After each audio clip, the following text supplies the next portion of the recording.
আসসালামু আলাইকুম। হ্যালো সাকিবিয়ান বন্ধুরা, সবাই কেমন আছেন? আশা করি সবাই ভালো আছেন। তো আসলে প্রিন্স মুভিটা নিয়ে যে সমালোচনা তৈরি হয়েছে, প্রিন্স মুভিটা নিয়ে অনেকে কিন্তু নেগেটিভ মন্তব্য করতেছে। আসলে কি প্রিন্স মুভিটা তাদের কথা অনুযায়ী আসলে কি খুব বেশি বাজে হয়ে গেছে, খারাপ হয়ে গেছে? না, আমি বলবো না। কারণ হলো শাকিব খান 2016 সালের পর থেকে আজ পর্যন্ত যে মুভিগুলো করতেছে, কোনো মুভি তার খারাপ হয় না। দিন থেকে দিন সে নিজেকে আরও বেশি আপডেট করে মুভি করতেছে।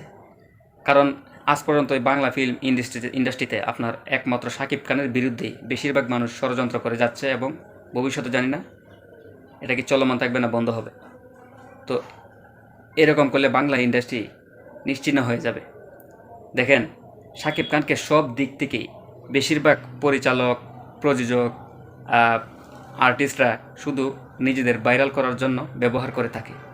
শাকিব খান শাকিব খান আসলে বরাবরের মতোই একজন নিঃসন্দেহে একজন ভালো মানুষ, ভালো অভিনেতা, গুণী অভিনেতা। তো সে আসলে সমালোচনায় কান দেয় না, কারোর বিরুদ্ধে কোনো কিছু বলেও না। সে তার কাজে মনোযোগ দেয় সবসময়।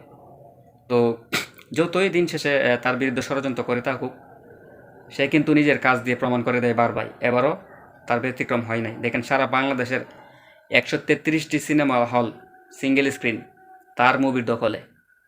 কিন্তু অন্য মুভি যারা রাক্ষস টিম আছে, আপনার দম সিনেমার টিম আছে, তারা কিন্তু লাফাইতেছে, গেউ গেউ করতেই আছে। বুঝেন নাই? তো এই গেউ গেউ করে কোনো কাজ হবে না। দিন শেষে বক্স অফিস কালেকশন দিয়ে জবাবটা দেওয়া হবে। তো সাকিবিয়ানদের উদ্দেশ্যে আমি বলবো, তো প্রিয় সাকিবিয়ান ভাই বোনেরা, আপনারা সবসময় মাথা ঠান্ডা করে কাজ করবেন। আর এভাবেই আপনারা সবসময় সাপোর্ট করে যাবেন। সাকিবিয়ান আমরা যারা আছি সবসময় সাকিব খানের পাশে আমরা আছি, ছিলাম, থাকবো সবসময়। তো সবার প্রতি আমার ওই আশাটা থাকবে। আপনারা লেগে থাকুন। সবাই ভালো থাকবেন, সুস্থ থাকবেন। পরবর্তী আপডেট পেতে আমাদের চ্যানেলটি সাবস্ক্রাইব করে পাশে থাকুন। Thank you.